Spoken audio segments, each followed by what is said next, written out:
the circle being a sort of a teaching aid, then what I do is I graduate to a real deer-sized 3D styrofoam target, like that one.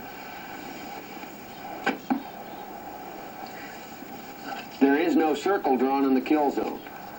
I have to pick a spot. I have to look at the elbow of the deer and then pick a spot slightly behind it. That wasn't a good shot. Broke my concentration. Concentrate, concentrate. The circle not being there makes it a little more difficult. All right, this time we'll really stare and concentrate. Bingo. Let's do it again. Stare and concentrate. Make your own circle and then make that little dot right inside your brain. Bingo, right in the boiler works. Your mind is what does the aiming. You've got to create the spot.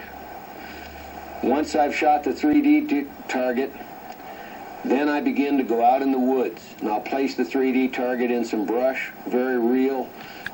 Let's explain memory as part of the instinctive shooting process and arrow trajectory. The memory function is really simple. It's remembering or memorizing the flight of an arrow.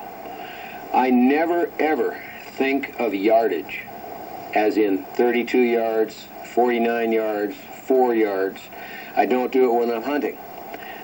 I just look at an animal and I know its size. I know its size and I know the size of the things around it. A hump of grass, a fallen tree, a tree trunk, a branch. All these things are here. So I never think deer, 30 yards. What I do is I think deer, lungs. The way you learn the trajectory of your arrow is by shooting at varied ranges. It is extremely rare when I shoot an animal over 20 yards. I don't do that for two reasons. One, to me, bow hunting is primarily the challenge of getting close to an animal, really close. If I wanted to shoot an animal at 80 yards, I'd use a 7mm Magnum. The other thing is I don't feel comfortable with it. These animals mean a great deal to me, and I just don't want to take a chance at wounding. Occasionally, I do shoot at longer ranges than an animal. Killed my sheep, which I mentioned earlier, at 30 yards, but it felt good. I knew it was right. And I practice constantly, from virtually 0 yardage to about 90 yards. I would never, ever take a shot at an animal at 90 yards, but by shooting at 90 yards in the woods, what I do is I learn the flight of an arrow. Keep in mind, when I look at that deer silhouette, my eye is looking in a straight line right at the kill zone.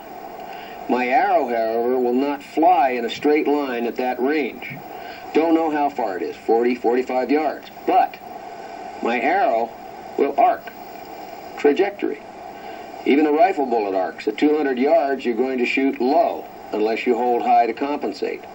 What you, the instinctive shooter, have to learn is the arc of your arrow. You learn that by shooting at varied ranges. And sure, at first, real easy shooting at 6, 7 yards like we have been, you're probably going to shoot low, or you'll over-anticipate the trajectory of the arrow, and you white-tailed deer. Your brain will register the size of it. Your brain will register from memory, from shooting experience, the trajectory of your arrow, and you'll probably come pretty close to hitting where you want to. Again, I feel this is the excessive range to actually hunt. Let's see what happens. A little high. This time I'll concentrate a little more, and I won't really think about the trajectory. It should just come to you. It should be in your instinct. Over the top. Let's try it again.